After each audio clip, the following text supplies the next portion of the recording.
Shalom, shalom, bonsoir. Que Dieu vous bénisse. Nous sommes encore réunis ce soir dans la présence de Dieu. Que la grâce soit sur vous. Maintenant, Shama. Nous prions à tous ceux qui sont connectés de faire signe de leur présence. Et nous allons bénir le Seigneur Jésus-Christ. Ceux qui sont connectés, faites signe de votre présence. Shalom, Mel Chouan. Que Dieu vous bénisse. Que la grâce soit sur vous, Pamela, Ramsami, sois bénie ma fille. Plus Canadège Goma, sois bénie. Rose Dame, ton papa arrive. La semaine prochaine, je serai à l'île Maurice. La semaine prochaine, je suis à l'île Maurice. Adeline Deka, sois bénie. Katia Andrio, sois bénie. Vanessa, sois bénie. Tabitha Rocaille. La semaine prochaine, je suis à l'île Maurice. Loli Marion. Je serai à l'île Maurice la semaine prochaine pour le programme de Amen, Action Mauricienne pour les nations. Niki soit béni, Clarence, la gloire soit bénie, Prisca Nadège soit bénie, Cécile Deka Shalom. Que Dieu vous bénisse, que la grâce soit sur vous. Myriam Doua soit bénie, ainsi que Esther, que Dieu vous bénisse. Pasteur Annie, ton papa sera à Maurice la semaine prochaine. Je vais te voir à l'aéroport, Pasteur Annie. Pasteur Annie, papa sera à la semaine prochaine à Maurice, soit à l'aéroport, ne manque pas. Sophie, Cindy, sois bénie. Isabelle Perrine, ma fille, sois bénie. Ton papa arrive. Gaëlle, sois bénie. Natacha Daki, sois bénie. Chris Law, Victorine, ma fille, sois bénie. Faustine, Ma Kalou, sois béni. Gaël, sois béni. Pascal Henri, que Dieu te bénisse. Isabelle Perrine, sois bénie. La fille de l'homme, grâce de Dieu, Batikama, sois bénie. Et Régine Rosalinda, R2R, sois bénie. Smith Adabi, ton papa arrive, que Dieu te bénisse.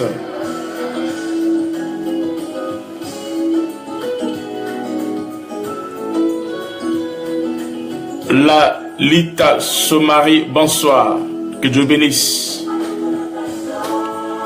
Rosie Ibicus, sois bénie ma fille. Alexandrine Morandi, sois bénie. Bonsoir. Ivona, sois bénie. Shalom, grâce de Dieu, Vatican, ma fille. Je vais venir à Maurice pour 4 jours. Je ferai 4 jours à Maurice. Ce sont des 4 jours de puissance et de gloire. Priez pour ce programme. Amen. Et Dieu nous bénira.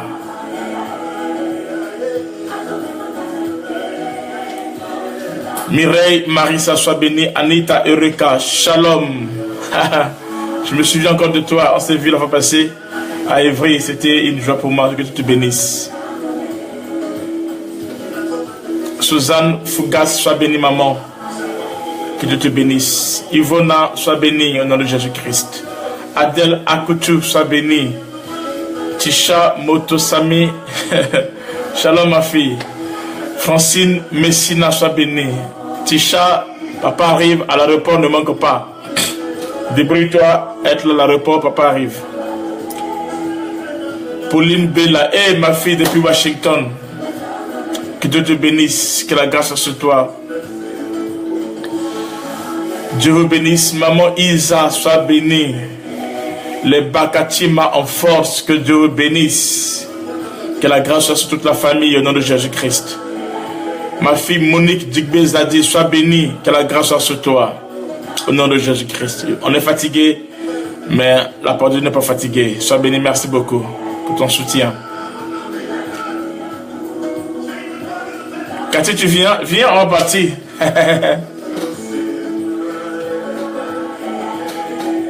Riz Ma Chauvi Anglo, sois bénie. Servant de Dieu, que la grâce soit sur ton nom de Jésus-Christ. Michel Randil, sois béni. Que Dieu te bénisse, que la grâce soit sur ton nom de Jésus-Christ. Ablo, sois béni. Rocky Bay, Letiberne, sois béni, bonsoir. Karine Zolana, que Dieu te bénisse au nom de Jésus-Christ.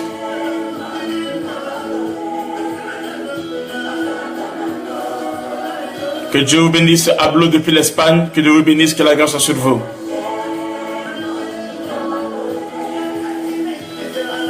Jeanne Nguye, sois béni, ne manque pas la vie, Jeanne Nguye. Que la grâce soit sur ton nom de Jésus-Christ, c'est ta saison de miracles et de gloire. Ma fille, messagère de bonnes nouvelles, sois bénie. Nat, sois bénie. Fridine, BDP. Oh, ma fille chérie, Dieu te bénisse. Que la grâce soit sur toi. Merci pour tout ce que tu fais, toi et Bella. Que Dieu vous bénisse.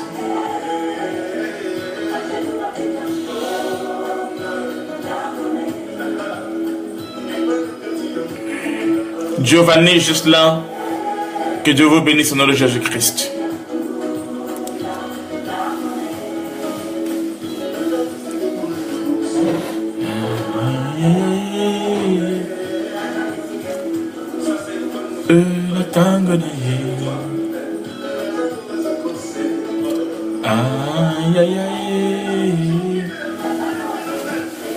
Hey, Pamela, ton papa arrive. Nous serons là à l'île Maurice pendant 4 jours. Et ce sont des 4 jours de feu et de puissance.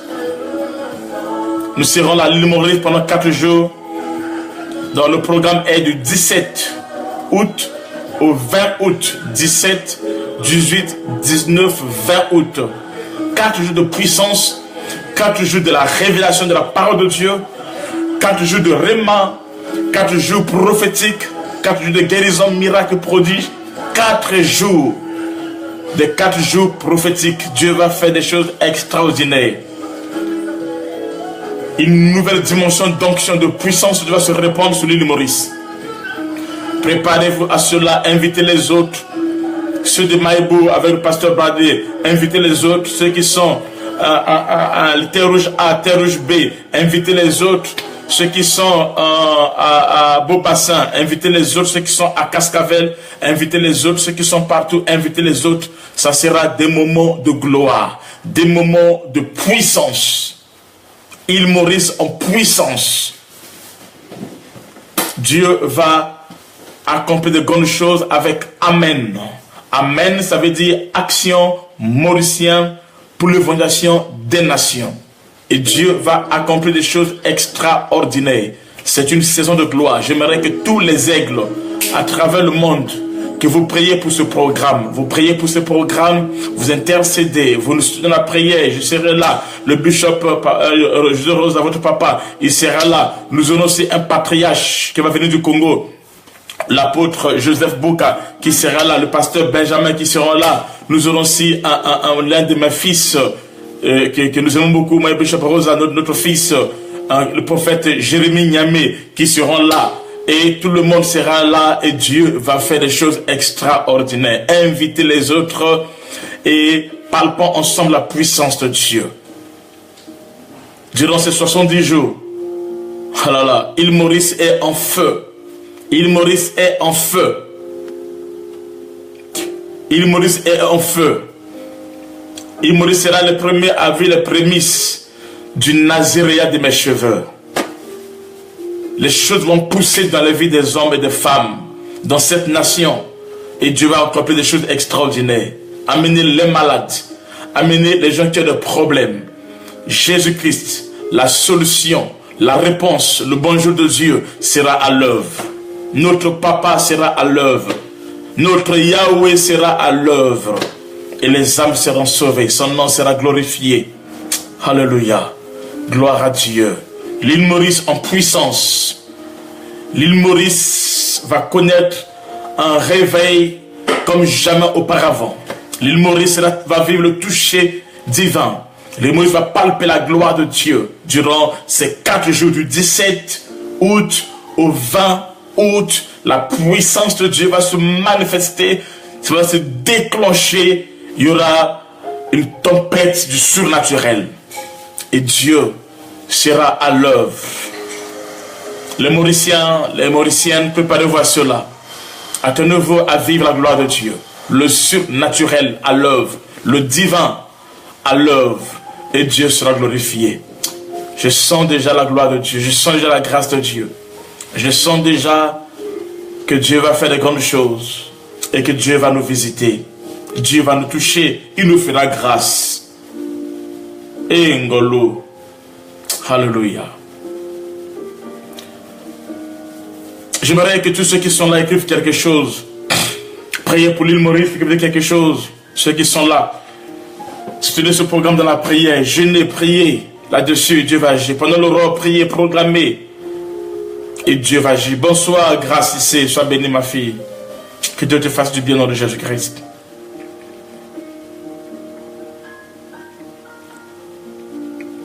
Yandaka ya baba kena mana foyo kolobo. Ribebe kene mene ke ya baba. Yaka ya baba kena mana foyo kolobo lo sentere ke de mene. Shadaka ya baba kena mana foyo koloboro. Iribere sainta la ya baba. La gloire de Dieu est là, la puissance de Dieu est là. Je sens l'onction de Dieu se manifester. Je sens l'onction de Dieu toucher les vies. Je sens l'onction de Dieu toucher. Bonsoir Yalusi, toi, que Dieu te bénisse. Je sens l'onction de Dieu opérer, agir maintenant.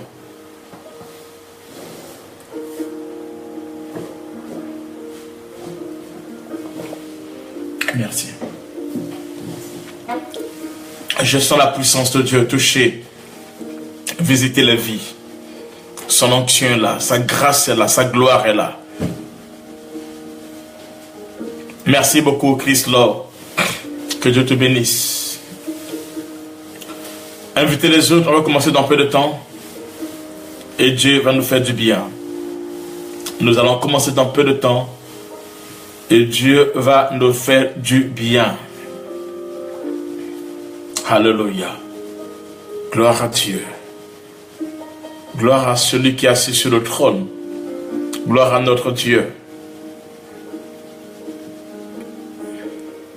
Et Fatou, ma fille, sois bénie.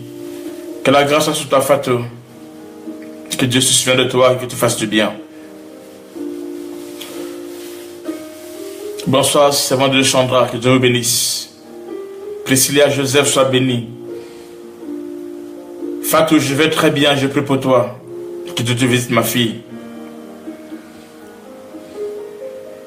Merci beaucoup, Monique, pour ton soutien. Que Dieu vous bénisse. Marie, pas sois bénie. Nous prenons la Bible rapidement. Nous prenons la Bible rapidement. Nous sommes dans... Merci beaucoup, Yalusi, toi. Merci pour ton soutien. Nous prenons la Bible rapidement. Nous sommes dans un roi.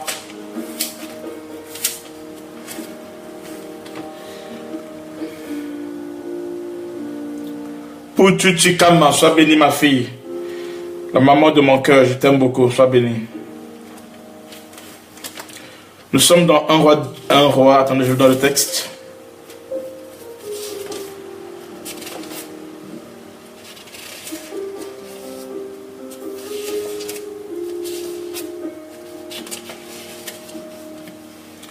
Maggie Faveur, shalom, sois bénie. Pauline Bella, ma fille. Elle est maintenant à New York. Waouh, tu es bénie, ma fille. Que la grâce soit sur toi. Tu es dans mes prières.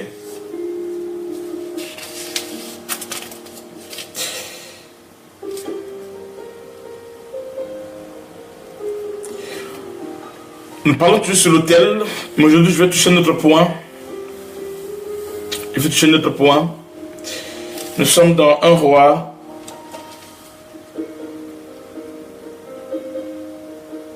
Un roi 18. Un roi 18. Un roi 18. Nous prenons le verset.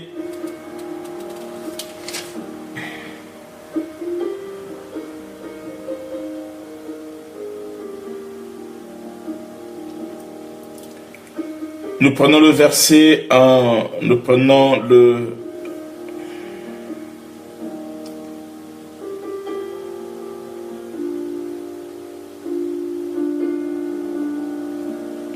verset 1 roi 18, nous prenons le verset 30. 1 roi 18, on prend le verset 30.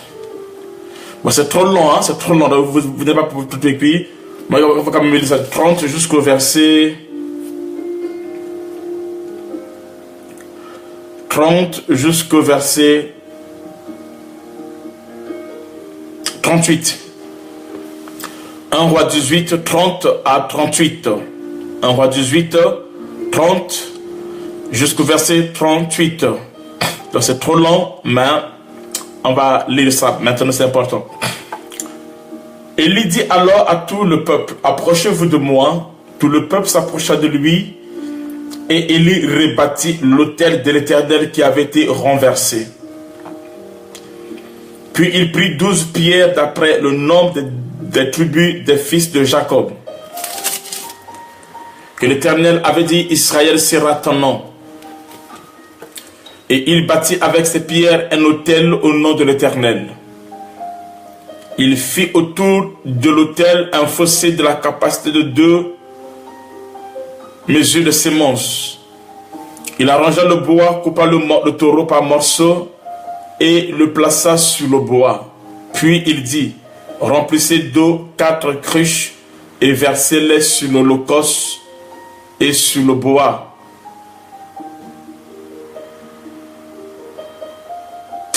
Ok, c'est tellement trop long qu'on ne va pas tout lire, mais vous lisez jusqu'au verset 38. Je vais juste introduire ce soir. Nous parlons tous de l'autel. Nous allons toucher un autre point. Pour ceux qui liés au prochain de la prière, je vais continuer ça plus tard avec les fils des prophètes. Mais je vais parler juste de l'autel, je vais parler sur le défi du mont Carmel. Le défi du mont Carmel. C'est l'un des titres même des livres que je vais écrire. Mais je parle un peu le défi du mont Carmel. Est-ce que Maman Grâce est là? Maman Grâce est là? Maman Grâce est connectée? Est-ce que Maman Grâce est connectée? Nous prenons, on va peut-être lire un autre texte encore.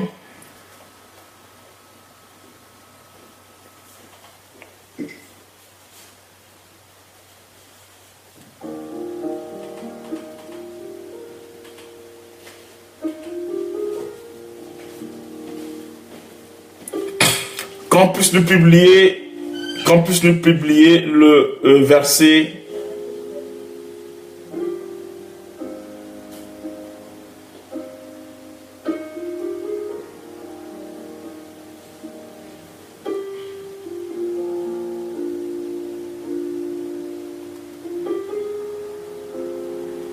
bon, ok, c'est bon.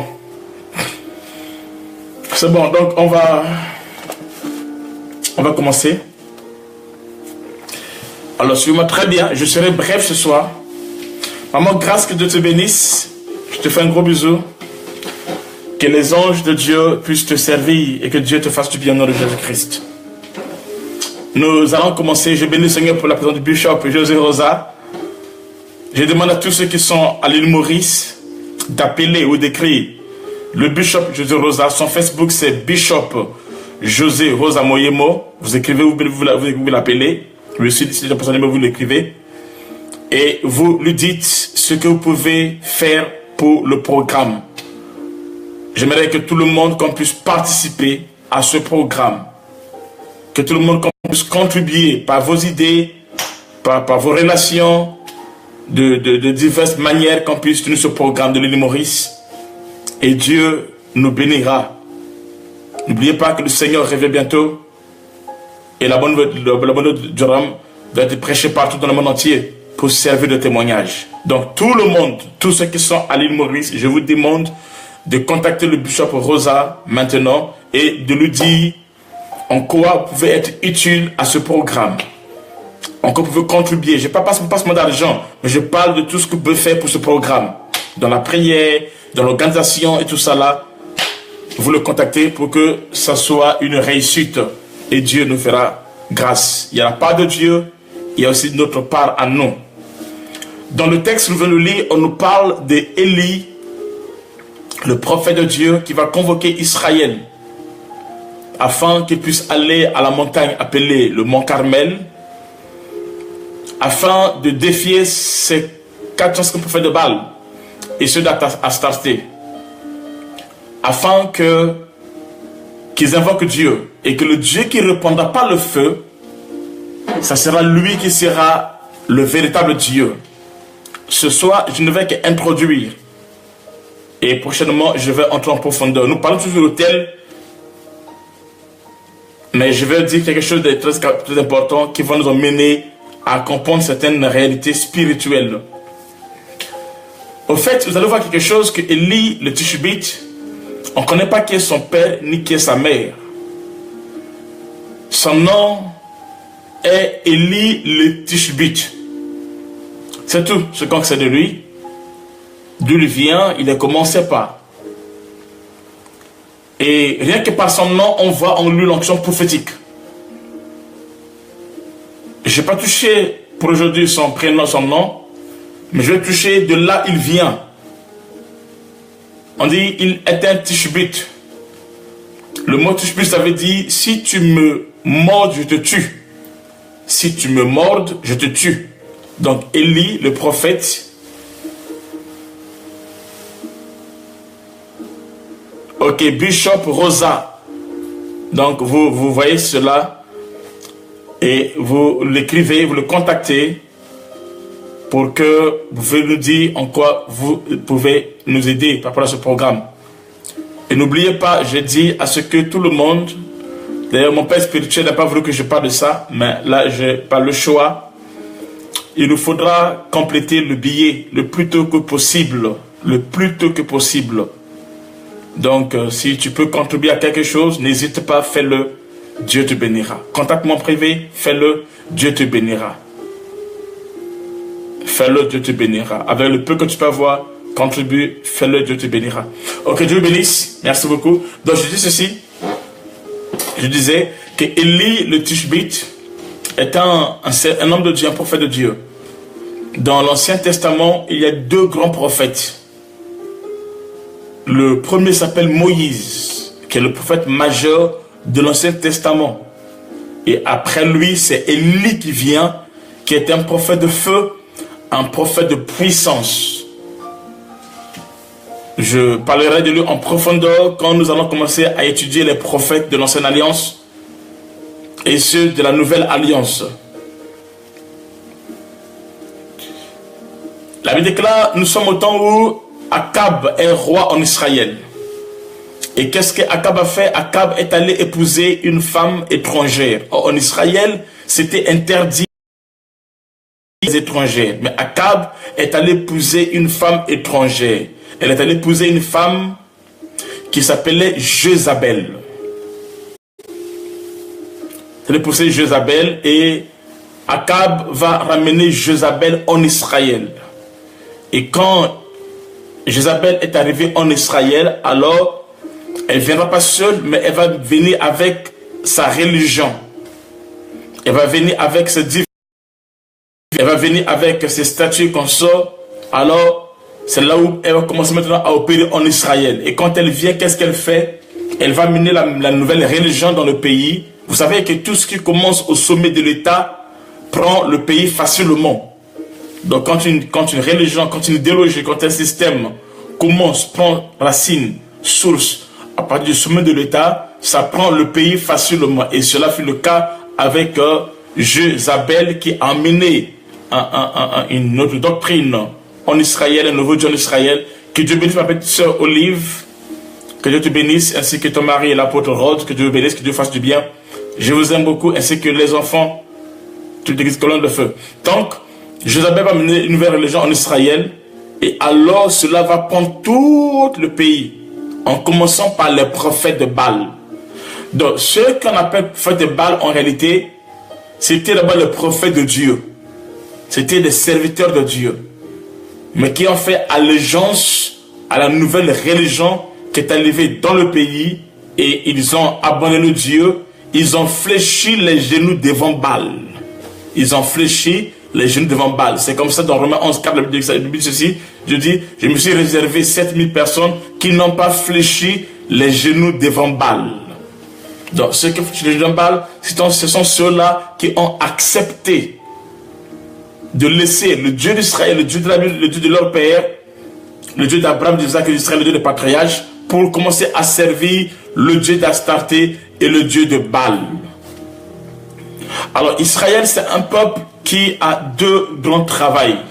Ils ont deux semences dans leur activité. Israël, et ils sont des cultivateurs, voyez-vous, comme cela fut le cas avec Caïn, et ils sont des bergers, des éleveurs, comme cela fut le cas avec Abel. Bref, c'est la sémence qui est venue d'Adam, parce qu'Adam était le berger de l'Éden. Il était aussi le cultivateur. Dieu a dit que tu vas cultiver. Voyez-vous, il était le cultivateur et il était aussi le berger en Éden. Donc il avait en lui deux choses. Il est cultivateur et il est berger, Adam. Et quand ses enfants viennent au monde, les deux, chacun prend une portion dans la vie d'Adam. Chacun prend un attribut dans la vie d'Adam. Caïn prend l'attribut de cultivateur dans Adam et Abel prend l'attribut de berger ou d'éleveur dans Adam. Et ces deux choses sont devenues les deux activités principaux qui conduisaient Israël, qui faisaient ce que eux, dans leur acte, dans leur travail, ils étaient soit bergers, soit cultivateurs. Et c'est pour cela qu'il va se passer quelque chose. Alors quand la nouvelle religion, la nouvelle doctrine va venir dans le pays, alors ils vont apprendre à Israël que si ils adorent Baal et Astarté, alors ils auront deux choses. C'est-à-dire qu'ils vont commencer à être prospères. Comment? Puisque Baal est le dieu de la fertilité, aussi, et Astarté est le dieu de la fécondité, c'est-à-dire que leurs brebis seront fécondes et leurs cultures seront fertiles.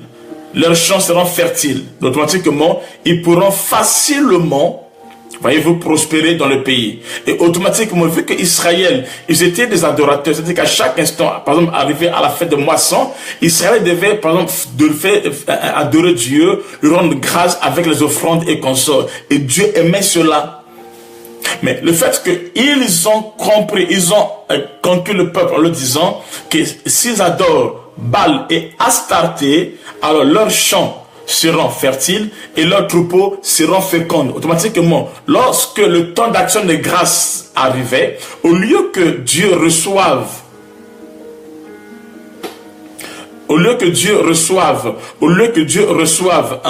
l'adoration de son peuple, alors cette adoration maintenant a été attribuée à Baal et Astarté. Donc Dieu ne recevait plus l'adoration de ce peuple parce que ce peuple s'est tourné vers la nouvelle religion, parce que ce peuple a abandonné Dieu.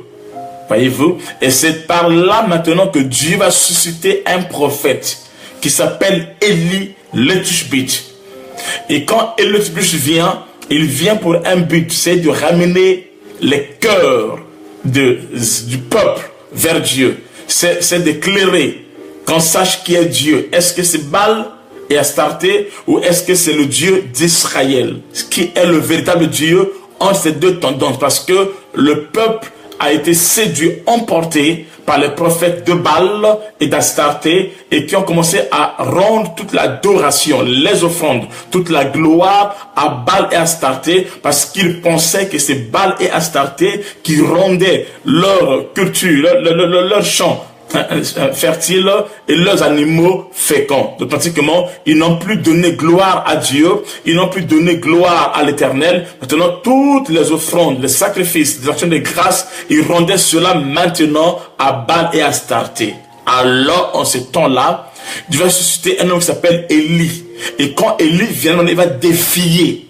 Il va défier Nous sommes dans le temps où le monde est corrompu. Nous sommes dans le temps où l'évangile a été corrompu. Nous sommes dans le temps où les fausses doctrines sont prêchées. Nous sommes dans le temps où on ne sait plus qui est qui fait quoi et comment ça se passe. Nous sommes dans le temps où la vérité a été rendue captive. Nous sommes dans le temps où l'évangile a été étouffé, où il y a les cannes sauvages de la marmite. Nous sommes dans le temps où les choses sont devenues très très compliquées. On ne sait plus où est la vérité et les choses deviennent bizarres. Alléluia. Nous sommes dans ce temps-là. Mais dans ce temps-là, qu'est-ce que Dieu va faire? Dieu va susciter des hommes et des femmes. Ceux qui viennent de la race d'Élie. Des hommes et des femmes qui viennent pour relever. Des hommes et des femmes qui viennent pour amener le réveil. Des hommes et des femmes qui viennent pour ramener l'adoration à l'Éternel. Les hommes et des femmes qui viennent pour défier les prophètes de Baal. Défier les mauvaises doctrines. Défier tout ce qui n'est pas de Dieu. C'est pour cela quand Élie se lève comme prophète, qu'est-ce qu'il fait? Il n'a rien à voir d'abord avec ceux qui sont là. La Bible déclare, il vient, il ferme la pluie. Il ferme la pluie. Il attaque à la source. Il attaque à la source parce que c'est la pluie qui faisait ce que les champs seront fertiles. Et une fois que les champs sont fertiles, alors les animaux auront une bonne pâturage. Une fois qu'ils aient de bon pâturage, alors ils seront féconds. Donc tout cela était dû à la pluie. C'est la cause, c'est ce qui fait ce que Élie est allé attaquer la pluie. Il a fermé le ciel afin qu'il ne pleuve pas pendant 350 jours. Afin qu'il ne pleuve pas. Pourquoi? Parce que dès qu'il n'y aura plus de pluie, alors il y aura la sécheresse, il n'y aura plus la fertilité, il n'y aura plus la fécondité. Maintenant, on verra comment le dieu Baal et le dieu Astarté vont agir. C'est pour cela qu'il a attaqué la pluie, il a fermé la pluie pour dire, bon, je ferme ça. Maintenant, on verra comment le dieu de Baal et Astarté, ils vont agir. Parce qu'ils savaient que c'était Dieu qui bénissait ce peuple. Mais ceux qui viennent de Dieu, au lieu que la gloire revienne à Dieu, ils ont pris la gloire, ils ont rendu ça à des hommes. Ils ont rendu ça à des idoles. Ils ont rendu ça à des divinités étrangères et païennes. Et il fait quoi? Il va maintenant pour attaquer la pluie, pour fermer la source. Écoutez, Dieu cherche des hommes et des femmes quand ils vont, qui peuvent s'élever avec l'onction prophétique en ce temps. Amen. Dans ta famille, là où il y a l'idolâtrie, là où il y a le péché, il y a l'homosexualité, il y a le lesbianisme, il y a la drogue, il y a l'alcool, il y a l'impudicité, il y a la fornication, il y a toutes ces choses-là. Dieu cherche des hommes et des femmes qui pourront se lever avec une sainte colère pour prêcher l'évangile, pour ramener l'adoration à Dieu, pour ramener la gloire à Dieu, pour ramener la puissance à Dieu, pour ramener la gloire à Dieu. Dieu cherche des hommes et des femmes qui vont relever l'autel, qui vont détruire l'autel de Baal pour restaurer l'autel de l'Éternel, afin que l'action de grâce, la gloire puisse revenir à Dieu, afin que la gloire qui était à Dieu et que le diable avait volé, que cela revient à Dieu. C'est ce qu'on appelle le réveil. Le réveil, c'est quoi? C'est ramener les choses à leur place initiale. Le réveil, c'est quoi? C'est ramener l'adoration sur le trône de Dieu. Le réveil, c'est quoi? C'est ramener les yeux, les cœurs vers l'Éternel. Le réveil, c'est amener les gens,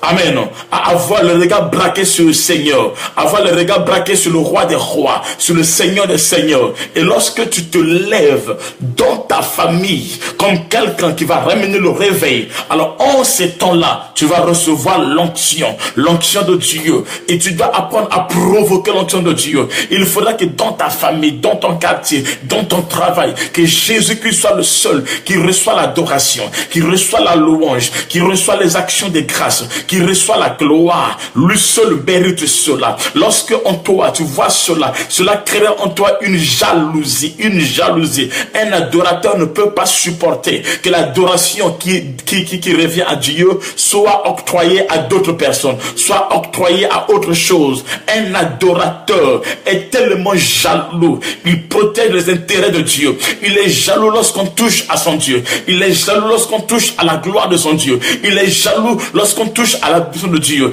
Un adorateur de Dieu, il sait relever l'autel. Un adorateur de Dieu, il sait ramener la gloire à Dieu. Amen. Il n'y a pas que Dieu qui est jaloux, mais l'adorateur qui est connecté à Dieu, celui qui monte sur l'autel, celui qui collabore avec l'autel, celui qui croit à la puissance de l'autel, celui qui est connecté à la puissance de l'autel, il est jaloux, il ne partage pas, il ne peut pas supporter que Dieu soit humilié, il ne peut pas supporter que la gloire qui revient à Dieu soit donné à autre chose. C'est pour cela Élie n'a pas pu supporter cela. Il dit non, je dois me lever afin d'opérer, afin d'agir. Je dis à quelqu'un, nous sommes dans une saison prophétique, un temps où Dieu veut des hommes et des femmes qui vont travailler, qui vont bosser dans le royaume, qui vont bosser dans sa maison afin de ramener toute l'adoration, toute la gloire à Jésus. Amen.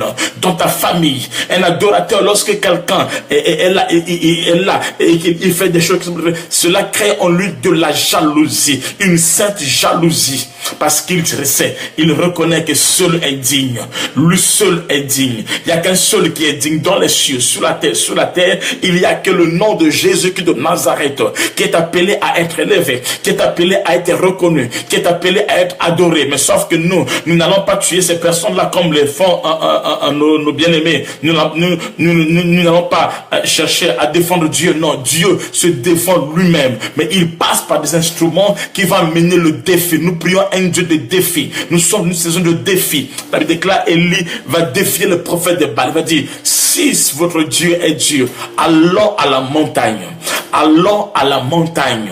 Et à la montagne, on saura qui est le véritable Dieu. Je dis à quelqu'un, quand tu as des problèmes, quand tu as des difficultés, quand tu as des choses qui ne marchent pas, quand tu veux voir Dieu se manifester, prends tes ennemis, amène-les à la montagne. Et Zambé, amène tes ennemis à la montagne. C'est ce que Jésus-Christ a fait à la croix de Golgotha. Lorsque les gens croyaient qu'ils prenaient le Seigneur Jésus-Christ, ils l'amenaient à la montagne pour aller le crucifier. Or, c'était Jésus-Christ lui-même qui les amenait à la montagne. Dans leur piège se cachait leur propre piège. Dans leur œuvre se cachait leur propre piège. C'est le Seigneur qui a conduit ses ennemis à la montagne. Et à la montagne, il a déchiré l'acte dont les ordonnances nous condamnaient. Là, Golgotha veut dire le lieu du crâne. Amen. Or, la prophétie dit que il va blesser au talon et lui fera quoi? Il va le craser la tête. C'est ça le lieu du crâne.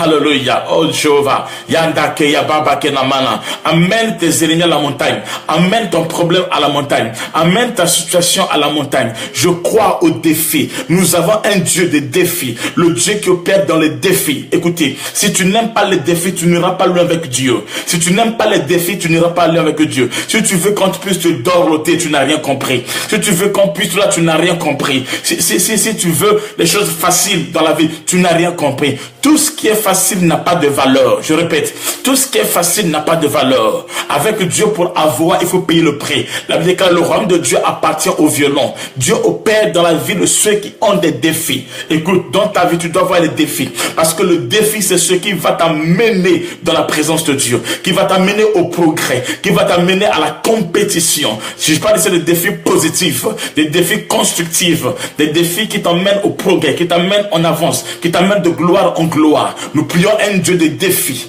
La Bible déclare, il crée la diversité. La Bible dit, il crée la diversité.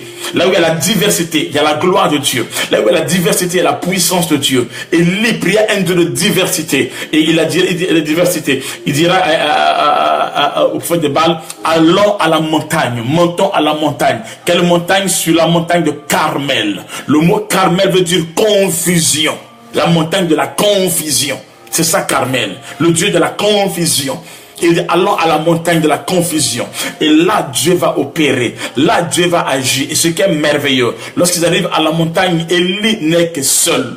Eux, ils sont nombreux. Ils sont 400 prophètes de Baal, sans compter les prophètes d'Astarté. Amen. Sans compter les prophètes d'Astarté. Donc, ils sont plus ou moins 1000 personnes comme ça là. Compte Élie seul. Je dis à quelqu'un, pour que tu puisses avoir la victoire, ce n'est pas le nombre qui compte.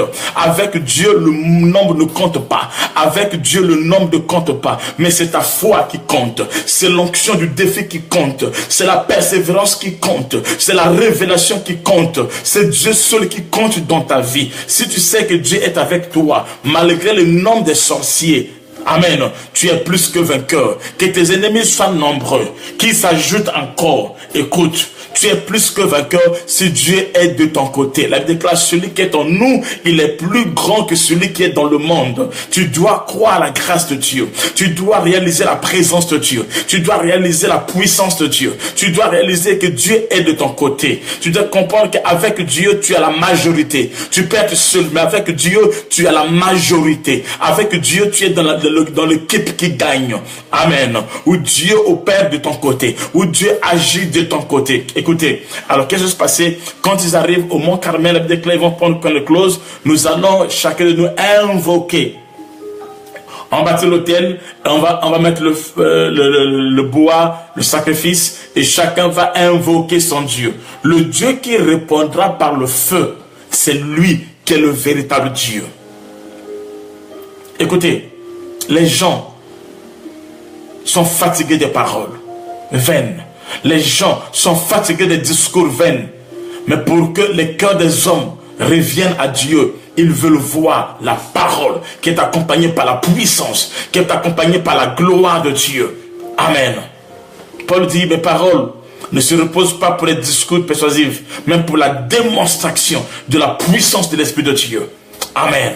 Nous voulons des hommes et des femmes qui vont s'élever et qui vont parler avec la démonstration de l'Esprit de Dieu. Je dis à quelqu'un, Dieu va démontrer sa puissance dans ce que tu entreprends, dans tes affaires, dans ton foyer, dans ton entreprise, dans ton commerce, dans ton projet. Dieu va démontrer sa puissance. Je dis, il va démontrer sa puissance. L'onction de Dieu, des guérisons, des miracles, des prodiges est à l'œuvre pour opérer maintenant. C'est ta saison de gloire et de puissance. Yes. Yandakeya mama. Que l'onction de la puissance puisse t'accompagner. Que les actes accompagnent tes paroles. Que les actes accompagnent tes pas. Que les actes accompagnent ta présence. Que partout où tu seras, que les actes de Dieu, que la puissance de Dieu, que la gloire de Dieu, que les signes de Dieu puissent t'accompagner maintenant. Celui qui dit Amen, Amen, Amen, Amen, reçoit cela au nom de Jésus-Christ de Nazareth. Que la gloire de Dieu puisse t'accompagner dans tous les domaines, dans tout ce que tu entreprends, maintenant à jamais au nom de Jésus-Christ. Yes. Et quand ils arrivent à la montagne, il leur dit, vous commencez le premier. Et Zambi, il dit, vous commencez le premier. Élie ne prie pas le premier, Élie prie après en dernier. Écoutez, avec Dieu, ce n'est pas le commencement qui est important. Non. Les hommes veulent commencer. Mais ce n'est pas ça qui est important. La Bible déclare, les premiers seront les derniers et les derniers seront les premiers. Il se peut qu'il y ait des autres qui ont commencé avant toi. Laisse-les commencer. Dans le défi, ne sois pas le premier à commencer. Laisse-les commencer. Laisse-les entreprendre. Laisse-les faire des choses. Mais toi, tu es dans le mystère. Amen. De l'oméga. L'oméga. Le rédempteur qui se lève le dernier. Le Dieu qui agit le dernier. Tes ennemis ont commencé. Tes ennemis ont commencé à faire des choses. Laisse-les faire. Amen. Et Dieu va agir dans ta vie. Dieu va opérer dans ta vie.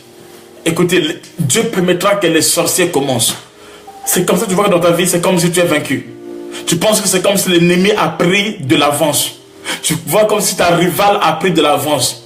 C'est comme si les sorciers, les magiciens ont pris de l'avance. Non, ils ne sont pas en avance. C'est juste que c'est eux qui ont commencé. C'est eux qui commencent. Quand Jésus naît, il ne commence pas. C'est Hérode qui commence. Mais quand son tour à lui arrive, c'est la gloire de Dieu. Ce sont les frères de Joseph qui sont les premiers à l'attaquer. À commencer les choses. Les hostilités, le combat. Mais lui, il agit après. Écoutez, ceux qui ont commencé avant toi ne te dépassent en rien. Laisse-les commencer. Mais sache que ton Rédempteur est vivant. Tu n'es en retard par rapport à personne. Le Dieu que nous prions est le maître des temps et des circonstances. C'est un Dieu véritable, c'est un Dieu puissant, c'est un Dieu qui opère et qui agit dans la vie de ceux qui croient en lui. Je parle du défi du Mont Carmel. Du défi du Mont Carmel. N'aie pas peur. N'aie pas peur. Ils te feront la guerre déclarée et ils ne viendront pas un seul chemin. C'est eux qui commencent. C'est eux qui commencent la guerre. Mais c'est toi qui es plus que vainqueur. Et c'est toi qui manifeste la puissance de Dieu. C'est toi qui manifeste le surnaturel. C'est toi qui témoigne la gloire de Dieu. Laisse-les commencer. Dieu laissera que les médecins commencent en premier. Dieu laissera que les gens parlent en premier. Qu'ils puissent te combattre en premier. Que ta belle famille puisse parler en premier. Dieu permettra cela. C'est pour cela lorsque on l'emmène à la Golgotha, on déclare comme un agneau qui va à la boucherie, et il a fermé sa bouche, il n'a pas dit un mot, il est resté calme. Ce n'était pas encore son tour de parler, ce n'était pas encore son tour d'agir, c'était leur heure. Il pouvait dire aux apôtres, il dit, je vois l'ennemi descendre comme un éclair, mais il n'y a rien de lui en moi. Il n'y a rien de lui en moi. Mes amis, n'ayez pas peur. Tu n'es pas en retard. Dieu est vivant. Dieu est au contrôle. Il est le maître des temps et des circonstances. Ce n'est pas le commencement qui est important, mais c'est la fin qui est important. Tu n'es pas en retard par rapport à quelqu'un. Ton mariage arrivera. Ne sois pas pressé. On ne se marie pas parce que les autres sont mariés. Non. On se marie parce que Dieu a voulu que ça soit maintenant. Tu n'es pas en retard. On ne fait pas les choses pour plaire aux hommes. Non. Mais on fait les choses pour plaire à Dieu, pour accomplir la volonté de Dieu. Amen. Tu n'es pas en retard. Dieu est au contrôle.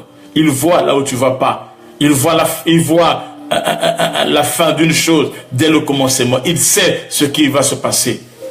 Sois rassuré et crois la grâce de Dieu.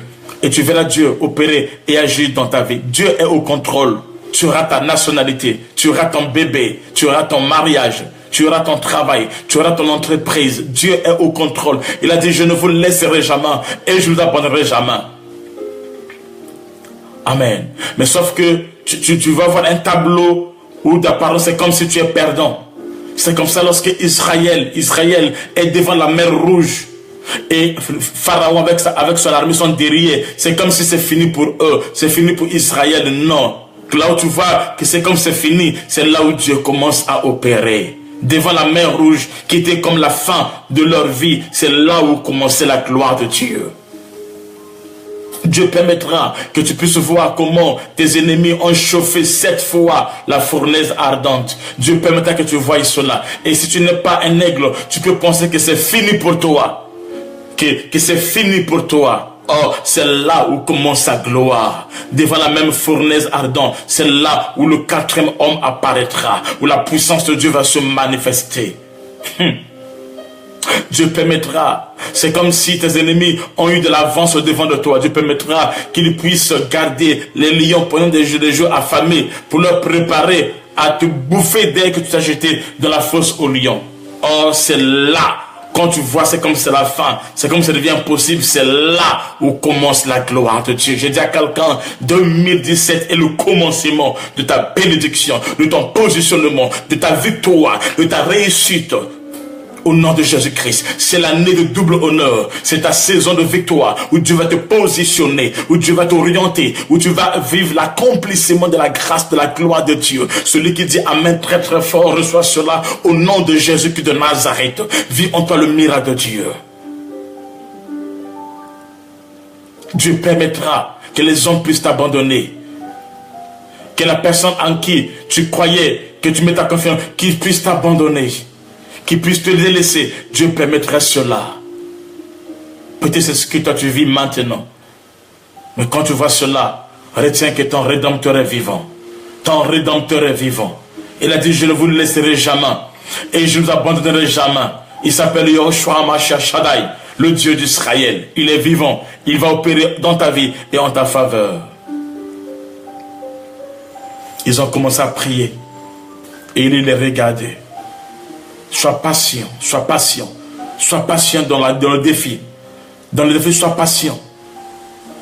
L'avancement de ton ennemi ne signifie pas qu'il est vainqueur. Non. Si tu es de Dieu et que Dieu est de ton côté, c'est toi qui es le plus que vainqueur. Au fait, le combat que tu vis, c'est un combat en différé. C'est-à-dire que le combat avait déjà été vécu. Ce que tu vis, ce n'est qu'une rediffusion du combat. Mais dans le combat, c'est toi qui es le vainqueur. C'est toi qui es le plus que vainqueur. C'est toi qui as la réussite. C'est toi qui sors vainqueur. Parce que Dieu est avec toi. Il n'y a rien de nouveau sur la terre. Ce qui est a déjà été. Et dans le passé prophétique, Tu as été considéré plus que vainqueur en Jésus-Christ. C'est ton année, c'est ta saison, le temps de ton miracle, le temps de ta victoire. Alléluia. Le temps de ta victoire. Et alors, qu'est-ce qui va se passer maintenant? Quand tu vas prier, et que rien ne s'est passé, alors quand le tour d'Élie arrive,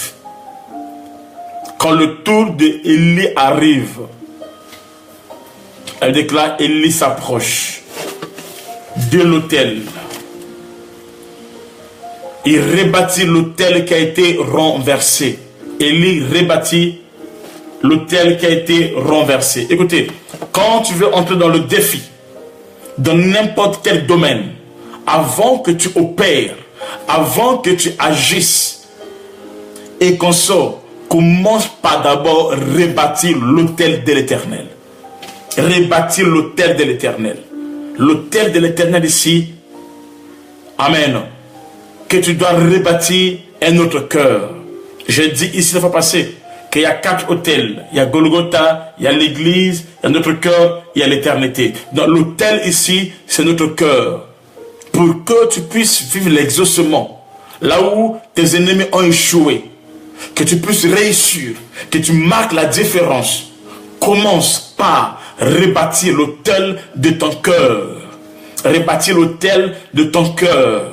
Amen. Jésus dit ceci, quand vous priez, rentrez dans votre chambre, fermez la porte et commencez à prier. Si tu te souviens que tu as quelque chose contre quelqu'un, laisse ton offrande à l'autel, va te réconcilier, demande pardon qu'on soit et reviens prier. Et ton Dieu qui te donne le secret va t'exaucer. L'autel ici, c'est notre cœur.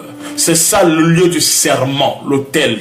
L'autel est le lieu du serment, notre cœur. Écoutez, tu ne peux pas bâtir l'autel, tu ne peux pas être dans l'autel, tu ne peux pas opérer dans l'autel tant que tu as un cœur qui est rempli de jalousie, un cœur qui est rempli de haine, un cœur qui est rempli de mensonges, un cœur qui est bizarre. Non, commence d'abord par rebâtir ton cœur, rebâtir l'autel de ton cœur, et c'est à partir de là que tu auras des prières qui seront dignes. La Bible déclare, vous priez, mais vous n'êtes pas juste pourquoi? Parce que vous priez mal, dans le sens de satisfaire vos besoins. Il y a des gens qui regardent que ses intérêts. Il ne veut que satisfaire que ses besoins, que ce qui est à lui et non ce qui est à Dieu. Amen. Pourquoi? Parce qu'une telle personne a un cœur qui n'est pas rebâti, a un autel qui n'est pas rebâti. Écoutez, pour que Dieu t'exauce, Dieu regarde le cœur. Avant que tu pries, c'est ton cœur que Dieu regarde. Il dit là, avant que vous priez, je sais de quoi vous avez besoin. Pourquoi? Parce que l'intention prend la source à partir du cœur. Le cœur est l'autel où nos prières prennent des départs. Et la bouche ne fait qu'exprimer ce qu'est notre cœur. La Bible déclare, c'est de l'abondance du cœur que la bouche parle. C'est de l'abondance du cœur que la bouche parle. Que ton cœur, que notre cœur soit caractérisé par l'amour. Que notre cœur soit rempli d'amour. Que notre cœur soit rempli de pardon. Que notre cœur soit ôté, puisse être séparé de la haine. Quel est l'état de ton cœur? Quel est l'état de ton cœur?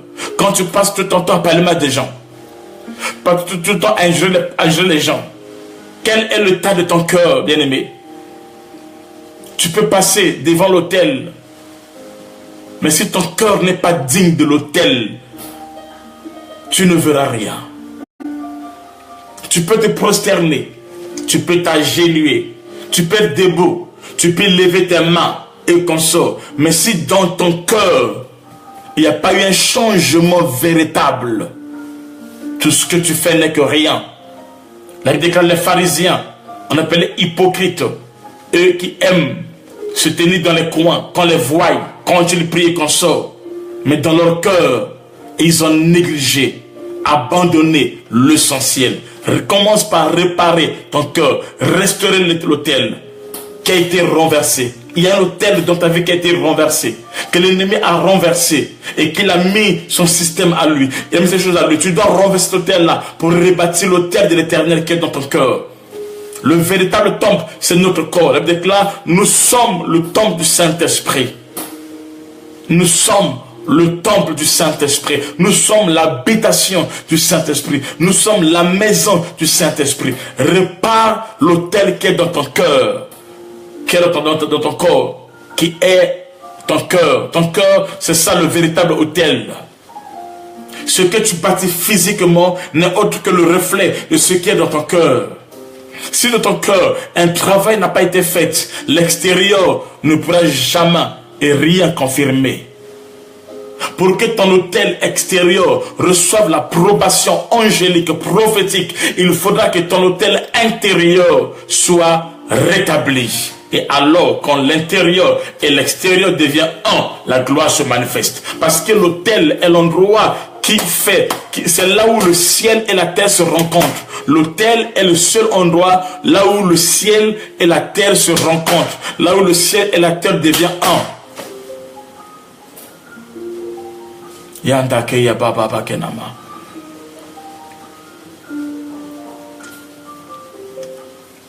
Paie tes offrandes.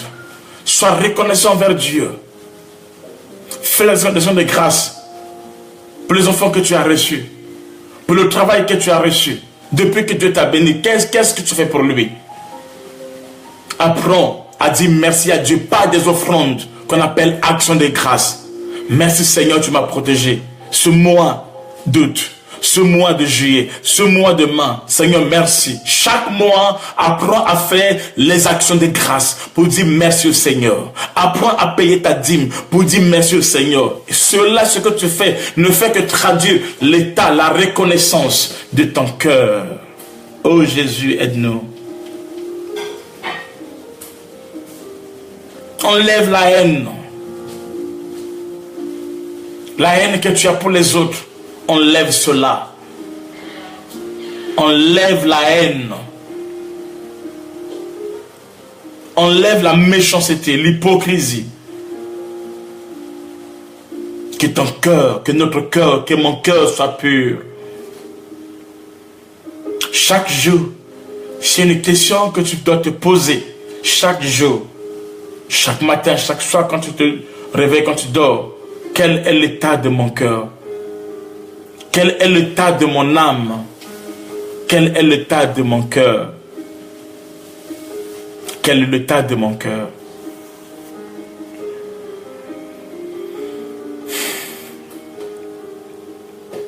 Quand tu vas commencer à te poser ce genre de questions, tu verras comment le Saint-Esprit sera content de toi. Il sera fier de toi. Sa présence ne sera pas en vain dans ta vie. Laisse-le travailler. Laisse-le te conduire. Laisse-le te diriger. Quel est l'état de ton cœur? Pasteur, prophète, apôtre, chrétien. Quel est l'état de mon cœur, de notre cœur? Quel est l'état de ton cœur? Pourquoi tu ne fais pas du bien à ta famille, à ton père, à ta mère, à tes frères et sœurs, à ton pasteur? Pourquoi tu ne fais pas du bien? Écoutez, aujourd'hui là, j'ai du mal à payer le billet pour l'île Maurice. J'ai du mal à payer le billet pour l'île Maurice. Au moins que seulement si 10 personnes, 15 personnes, parce que mon billet revient, vu que je n'ai pas payé en retard, c'est le revenu à 1500 €. Tu peux contribuer avec 100 €, avec 50 €. Tu seras béni. La Bible déclare, celui qui sème et celui qui arrose font le même travail. Ils sont égaux. C'est celui qui fait croître qui est supérieur. Que Dieu aide mon cœur à l'aimer toujours, à le servir toujours. Que Dieu me donne un cœur. Amen. Être chrétien, ce n'est pas ce slogan. Ce n'est pas le parler en langue, ni la prophétie de cela. Être chrétien, c'est un cœur qui reconnaît Jésus-Christ, qui reconnaît sa seigneurie. C'est ce cœur-là que Dieu cherche en nous. Cherchons Dieu réellement et servons-le Voyez-vous, ici, Élie n'a pas encore prié. Non, les gens sont pressés à prier. D'ailleurs, je vous apprends, quand Élie a prié, il a échoué. Quand Élie a prié dans la Bible, le feu n'est pas descendu. On verra ça. Quand Élie a prié, le feu n'est pas descendu. On va voir ça. il ne prie pas encore. Il demande pas encore à Dieu. Qu'est-ce qu'il fait? Il rebâtit d'abord l'autel. Rebâtit d'abord l'autel.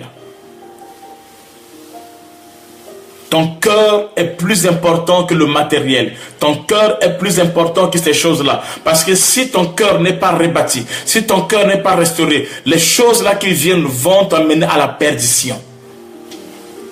Si ton cœur n'est pas restauré, quand Dieu te bénira, tu vas l'oublier. Tu vas l'abandonner. Quand ce mari viendra, tu vas oublier Dieu. Quand tu auras l'argent, tu auras 100 000 euros, tu vas oublier Dieu. Si ton cœur n'est pas préparé, si ton cœur n'a pas été rebâti, ton cœur n'a pas été reconstruit sur les bases de la parole de Dieu, écoute, si Jésus te bénit maintenant, ça serait un scandale. Il y a certaines personnes, Dieu ne peut pas te bénir maintenant. Pourquoi? Parce que ton cœur n'est pas encore prêt à l'élever au-delà des choses de ce monde. Dès que tu es béni à l'église, on ne te voit plus. Dès que tu es béni à l'église, on ne sait même plus là où tu vis. Dès que Dieu te bénit, tu oublies tout. Parce que ton cœur n'a pas été préparé. Seigneur, aide-moi. Dans ta prière, cherche premièrement le royaume de Dieu. Dans ta prière, cherche premièrement ce qui est spirituel. Dans ta prière, cherche premièrement l'obéissance à Dieu, l'amour, la vie de prière, tout ce qui est de Dieu d'abord. Et ensuite, le reste viendra par la suite. Sans que tu puisses forcer, ça viendra tout seul. Ton Père Céleste sait de quoi tu as besoin. Mais ce n'est pas ça la priorité. La priorité est que notre cœur puisse l'adorer. Il cherche les vrais adorateurs. Ceux qui peuvent l'adorer en esprit et en vérité. Ceux qui peuvent le servir d'un cœur sincère. Ce n'est pas des gens. Donc Dieu te bénit, tu oublies tout. Tu oublies là où Dieu t'a pris. Tu deviens orgueilleuse ou orgueilleux. Cherche Dieu. Que ton cœur revienne à l'Éternel. Que ton cœur appartienne à Dieu. Écoutez, malgré tout ce que Dieu fera dans ta vie, humilie-toi toujours sous sa présence. Il y a des gens ici, si Dieu les bénit aujourd'hui, vous ne les verrez plus. Ils deviendront fanfarons, orgueilleux, gens de mauvaise vie. C'est pour cela Dieu va d'abord commencer par tailler ton cœur, façonner ton cœur, te briser avant que Dieu utilise Moïse. Qu'il l'envoie, qu'il puisse le oindre, l'envoyer chez Pharaon. Qu'est-ce que Dieu a fait? Dieu a pris Moïse, l'a mené au pays des mendiants pendant 40 ans pour enlever en lui la mentalité des Égyptiens. Une fois que Moïse était taillé, façonné et qu'il a pris la forme de Dieu, alors il a rencontré Dieu et il fut maintenant envoyé en Égypte. Les apôtres ont passé 3 ans et demi avec lui avant d'être envoyés. Jésus a commencé à prêcher les béatitudes par du cœur. Écoutez, le dit ceci. Matthieu chapitre 1, on nous parle de la jeunesse de Jésus-Christ. Matthieu chapitre 2, de sa naissance, le mage vient. Matthieu chapitre 3, c'est le baptême. Matthieu chapitre 4, Jésus va dans le désert. Il prend 42 jours. Matthieu chapitre 5, Jésus descend, il enseigne, il va sur la montagne et il commence à enseigner les béatitudes. C'est son premier message, les béatitudes. Il dit heureux ceux qui ont le cœur pur, car ils verront Dieu. Tu veux voir le surnaturel? Tu veux voir la gloire de Dieu? Tu veux voir la puissance de Dieu? Prie que ton cœur soit pur. Seigneur, façonne mon cœur. Nous sommes dans un siècle perverse, un siècle présent. Ce siècle est perverse, rempli de l'injustice. Mais toi, prie que Dieu façonne ton cœur. Ça, c'est la première des choses qui fera ce que ton hôtel que tu as bâti puisse avoir de l'impact, Que ton autel devienne réellement un sanctuaire de Dieu. Que le ciel s'ouvre juste sur ton autel. Et quand tu pries, la gloire de Dieu monte et descend. Pourquoi? Parce que ton cœur, Dieu regarde l'état de ton cœur. L'état de ton cœur, c'est ça la vraie offrande que tu mets sur ton autel. L'offrande qui est sur ton autel, c'est l'état de ton cœur. Laisse que l'état de ton cœur, que ton cœur puisse bien sentir dans la présence de Dieu, que ça donne, que ça puisse donner une bonne odeur dans la présence de Dieu. L'état de notre cœur déterminera la gloire de l'autel, la puissance de l'autel. Comment tu t'approches? Comment tu t'approches? Avec la haine? Avec l'esprit de vengeance, avec l'esprit de jalousie, avec les médisances, ces choses n'honorent pas Dieu. La Bible déclare, celui qui veut être le plus grand de tous, qu'il soit le serviteur des autres. Deviens serviteur, deviens servante, frères et sœurs. Que celui qui veut être le plus grand, qu'il soit le plus petit. Dans le royaume, être plus grand veut dire être plus petit. Et être plus petit veut dire être plus grand. Dans le royaume, si tu veux être plus grand, tu seras le plus petit. Et si tu es le plus petit, alors tu seras le plus grand. Dans le royaume, c'est comme ça. Parmi les enfants de mon père spirituel, j'étais celui qui était déconsidéré. Parce que je bégayais beaucoup. Et vu que je bégayais beaucoup, je gagnais les âmes à Dieu. J'étais fort dans l'évangélisation. À moi seul, je pouvais remplir presque l'église. Je pouvais emmener la moitié ou au moins 70% de l'église à moi seul. Chaque dimanche, j'avais des gens que je ramenais.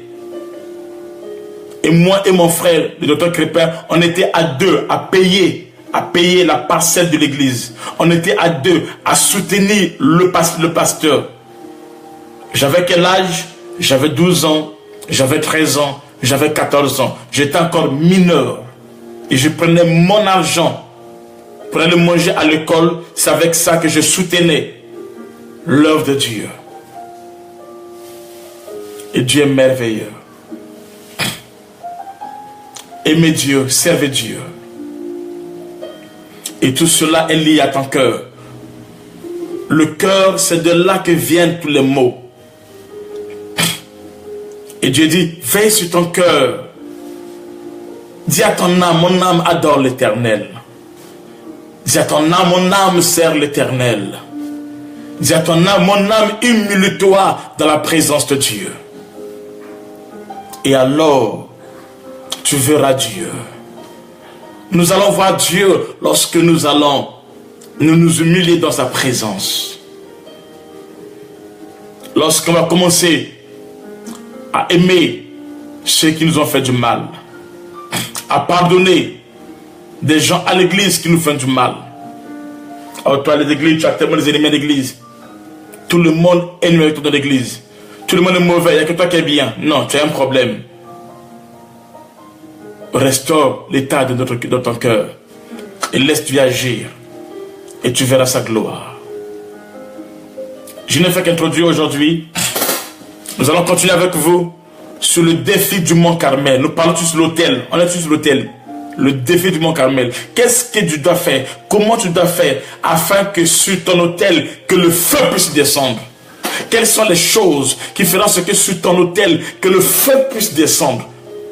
Que ton autel ne soit pas comme l'autel des prophètes de Baal, où il prie, il n'y a rien, rien ne descend. L'autel des prophètes de Baal, quand il prie, il n'y a pas de feu, il n'y a rien, rien n'opère, rien ne descend, il n'y a rien, rien qui n'agit. Mais sur l'autel d'Élie, quand il prie, le feu descend. Qu'est-ce qu'il faut faire pour que le feu descende sur ton autel et que le monde puisse reconnaître que ton Dieu est Dieu? Premièrement, rétablis ton autel qui a été renversé. Rétablis l'autel qui a été renversé. Et l'autel ici, c'est notre cœur, notre âme, le siège des pensées et des décisions. Amen. Deviens fidèle envers Dieu. Commence à payer ta dîme. Sois reconnaissant envers Dieu. Commence à payer tes offres d'action de grâce. Soutiens l'œuvre de Dieu. Demande pardon à ceux que tu as fait du mal, ou même à ceux qui t'ont fait du mal. Et ils t'ont fait du mal, demande-leur pardon. Et tu verras en toi la gloire de Dieu, son royaume être papa dans ta vie. Et ta vie ne sera plus jamais la même. Au nom de Jésus-Christ. Pour ce soir, on va s'arrêter par là. J'aimerais que tout le monde partage cette vidéo. Je veux que tout le monde partage cette vidéo. Nous allons continuer à voir avec vous quelles sont les choses qui font ce que sur ton autel, que le feu puisse descendre.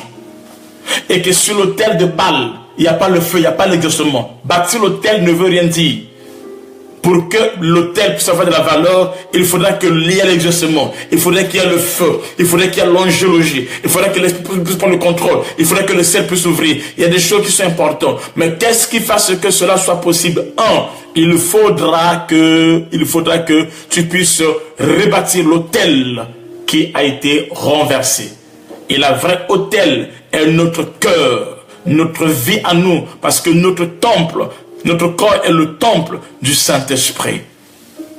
Rebâtissons, mes bien-aimés, l'autel qui est notre cœur et approchons-nous de la présence de Dieu et nous allons voir sa gloire se manifester. Que Dieu vous bénisse, que la grâce soit sur vous. Alors tous ceux qui tiennent à nous soutenir pour le voyage, c'est vrai que mon père spirituel me l'interdit, mais je lui ai dit que je n'ai pas le choix. Donc tout ce que c'est une numéro de voyage, vous me contactez demain, vous contribuez avec ce que vous pouvez avoir. Tu as 100 euros, 200 euros, 50 euros, tout ce que tu peux avoir, contribue pour que on ait le billet, qu'on ait l'île Maurice, qu'on prêche l'évangile, qu'on gagne les âmes et que le royaume de Dieu soit béni et témoigné. Que Dieu vous bénisse, que vous m'en privez et contribuez ensemble et Dieu nous bénira. Que Dieu bénisse. Nous avons déjà presque 1100, 150, 1100 et quelques déjà que nous avons déjà pour notre billet. Et le billet est à 1500. Donc il manque 350, 300 qui est par là. Donc tu peux donner 50 euros, tu peux donner 100 euros. Vous dites apôtre, moi je donne les 350 là, et n'en parle plus. Et Dieu sera glorifié. Amen. Que Dieu vous bénisse et que la grâce soit sur vous. Shalom. N'oubliez pas de partager la vidéo s'il vous plaît. Une âme peut être sauvée en écoutant ça après. Que Dieu vous bénisse. Shalom. Il y a la veillée. Nous avons notre veillée ce vendredi. Il y a culte jeudi. Jeudi on a culte jeudi. Il y a la veillée le vendredi. Ne manquez pas. Ce vendredi 11. Il y a la veillée. Partager. Inviter les autres. Et Dieu nous bénira. Recommandez les autres. Et Dieu nous bénira. Il y a la veillée. Et ensuite, n'oubliez pas de soutenir le programme de Maurice pour qu'on puisse avoir le billet et qu'on aille gagner les âmes ensemble avec vous. Que Dieu vous bénisse. Shalom, shalom. Bonne nuit, bonne journée, je ne sais pas comment. Shalom, que Dieu bénisse.